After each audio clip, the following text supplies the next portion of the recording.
Bonsoir à toutes et à tous, nous sommes le vendredi 14 avril. Bienvenue dans votre édition de 18h du journal de TV Vendée. Au sommaire, la visite de la ministre déléguée à l'égalité, Isabelle Lonvirom. Elle s'est rendue à Luçon et à La Roche-sur-Yon où elle a pu présenter le plan égalité entre les femmes et les hommes 2023-2027. Le stationnement au centre hospitalier départemental à La Roche-sur-Yon est souvent problématique. Un projet d'agrandissement a été lancé afin de proposer 400 places supplémentaires. Et puis nous irons à la Vendétech de la Châtaigneraie qui fête cette année ses 10 ans. À cette occasion, une exposition de la photographe américaine Vivian Maier est proposée au public pendant 3 mois. Isabelle Lonvirom, ministre déléguée chargée de l'égalité entre les femmes et les hommes, de la diversité et de l'égalité des chances, était en déplacement en Vendée ce vendredi. Au programme des visites et des rencontres avec l'association SOS Femmes Vendée et le Centre d'information sur les droits des femmes et des familles à La Roche-sur-Yon, ainsi qu'avec des membres du Conseil local de sécurité et prévention de la délinquance à Luçon. Mais la ministre est surtout venue présenter le plan égalité entre les femmes et les hommes 2023-2027. Reportage Alix Nanos. C'est devant des magistrats, des gendarmes, des élus, des représentants d'associations que la ministre déléguée à l'égalité hommes-femmes a présenté le plan interministériel 2023-2027.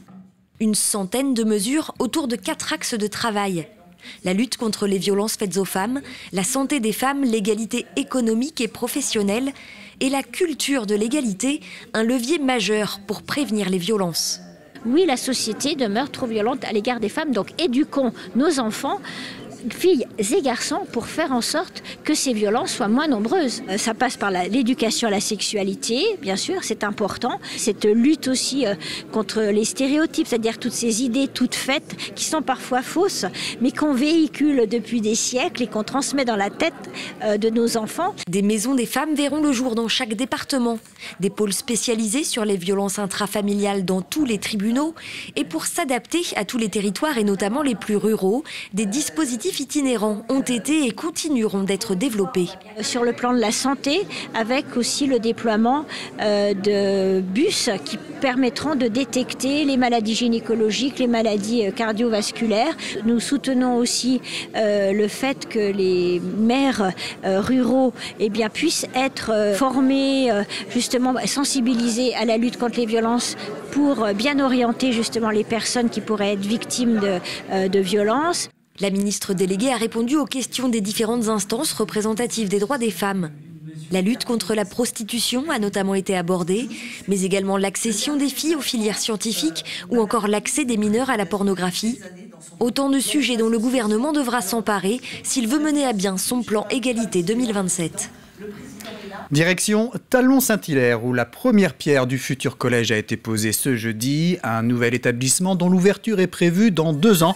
Les travaux ont débuté avec environ 1 an de retard. Cette construction s'inscrit dans le cadre du plan collège 2019-2026 du conseil départemental pour répondre à l'augmentation du nombre de collégiens. 4000 élèves supplémentaires en 10 ans.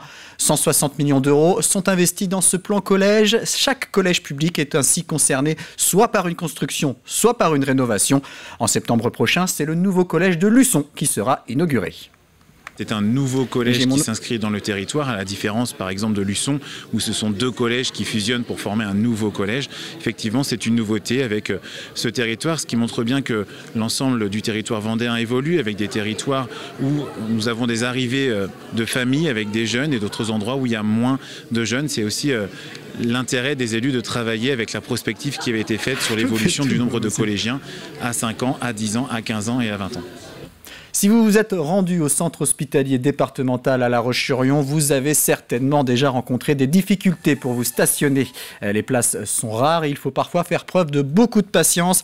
Une problématique qui sera bientôt de l'histoire ancienne car le CHD a lancé une phase de consultation afin de trouver un opérateur qui gérera l'ensemble du parking. 25% de places supplémentaires sont prévues.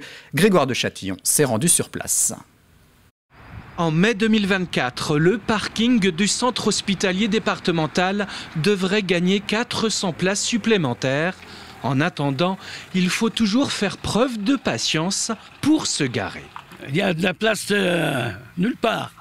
C'est toujours une galère pour se garer ici, donc moi je suis allée me garer au Super U. Au moins je sais qu'il y a de la place et puis je viens en marchant du coup. Je me mets là, j'attends qu'une voiture parte pour pouvoir me stationner. Sinon il faut venir 1 heure à l'avance quoi. Ceux qui sont à peu près valides, ça va, mais ceux qui ne le sont pas, c'est un peu grave, quoi. Mais il faudrait qu'ils fassent quelque chose. Dans 13 mois, la galère du stationnement ici devrait être en effet qu'un mauvais souvenir. Une consultation est en cours pour un projet qui permettrait à l'hôpital de passer de 1960 à 2360 places de parking. C'est une bonne chose, je pense, pour les usagers, pour les professionnels, et c'est une bonne chose aussi en termes d'impact carbone, parce que le fait de venir et se poser tout de suite, au lieu de tourner 2 fois avant de trouver une place, effectivement, il y a une démarche développement durable aussi dans cette construction. La construction sur place d'un bâtiment à étage est au programme. Le futur parking sera gratuit pour les 4000 agents hospitaliers, mais payant pour les visiteurs au bout d'1 heure de stationnement. C'est un marché de concession, donc nous on a demandé que dans ce marché-là, le coût horaire ne dépasse pas 1 euro. Et c'est le retour des réponses qui nous permettra de connaître la cible. La grille tarifaire devrait être fixée en fin d'été pour un démarrage des travaux, si tout va bien, en décembre prochain. Le pays de Chantonnay adopte un plan de mobilité simplifié. La communauté de communes s'est emparée de cette compétence mobilité en juillet 2021 et ce plan définit 5 grandes orientations stratégiques, parmi elles le renforcement des transports existants, des actions pour favoriser les mobilités partagées ou encore le développement des mobilités actives. Le pays de Chantonnay a également signé une convention avec l'application de covoiturage Caros et un plan de location de vélos longue durée sera prochainement mis en place. La collectivité locale souhaite également que l'ensemble de la population puisse s'impliquer dans ce plan de mobilité. On va revenir vers notre population pour qu'ils nous donnent leur avis sur ce plan de mobilité simplifié, sur ce qu'on est en train de faire pour créer demain, comment dirais-je, un espèce de comité de pilotage autour de notre plan de mobilité. Donc on a besoin de vos avis. Pas juste le monde associatif, pas juste les entreprises, mais vraiment on a besoin de l'avis de toutes les personnes du territoire sur comment est-ce que c'est les bons choix que l'on a fait, quelle action corrective on peut faire et comment est-ce qu'on peut continuer à travailler ensemble sur les années à venir. Viviane Mayer est à l'honneur à la Vendée-Tech de la Châtaigneraie. À l'occasion des 10 ans de ce site culturel, une exposition de la photographe américaine est proposée pendant 3 mois. On y retrouve une centaine de photos de cette artiste singulière qui a immortalisé beaucoup de scènes de rue à Chicago et à New York où elle a vécu. Des portraits d'inconnus saisis au vol, témoignages de la société américaine du milieu du XXe siècle. Grégoire de Châtillon.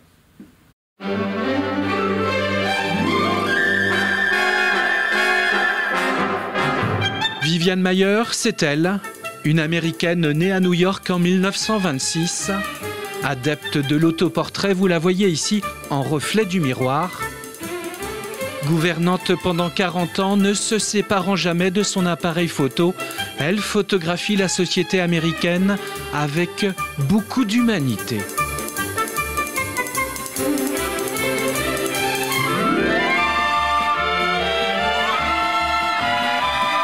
Très belle photographie des années 50-60 américaines. C'est bien, c'est beau. Ça laisse une espèce de décalage par rapport au monde moderne et je trouve que c'est intéressant. D'autant plus qu'elle n'a pas du tout été connue, qu'elle a fait ça uniquement pour son plaisir. Et c'est ça qui est assez touchant en fait, c'est que jamais elle a cherché à se faire exposer ou à se faire reconnaître et que ça a été par pur plaisir. L'œuvre photographique de Viviane Mayer est seulement révélée au grand public en 2007, 2 ans avant sa mort. Tout au long de sa vie, la photographe de rue aura su capter avec émotion ses scènes de vie avec ses personnages de toute classe sociale. Ces personnages, c'est émouvant même, c'est émouvant. Je ne suis pas très sensible souvent aux photos, mais celles-ci, noir et blanc, sont vraiment magnifiques. L'exposition photographique et gratuite de Viviane Mayer est à découvrir jusqu'au 20 mai 2023 à la Vendée-Tech de la Châtaigneraie.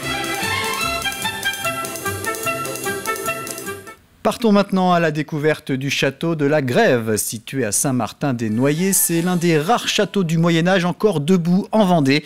Mais son état se dégrade fortement. Le propriétaire vient donc de signer une convention avec la Fondation du patrimoine pour lancer une collecte de fonds. L'objectif est de préserver ce site qui commence à tomber en ruine. L'objectif à atteindre s'élève à 35 000 €. Pour sauver les bâtiments et réaliser les travaux dans la cour, 110 000 € sont nécessaires. Fermé au public depuis 2019, le château de la Grève espère rouvrir à nouveau ses portes. Alors nous sommes là dans un site exceptionnel, le château de la Grève, qui est dans notre fichier depuis déjà quelques années. Une convention vient d'être signée avec le propriétaire pour permettre ce qu'on appelle une souscription ou plus simplement un appel aux dons. Je voudrais essayer de sauver le maximum de choses, ce qui est sauvable en priorité. Après, il y a des murs qui sont tombés il y a déjà une vingtaine d'années. Il y a un bâtiment qui a été amputé d'un bon quart.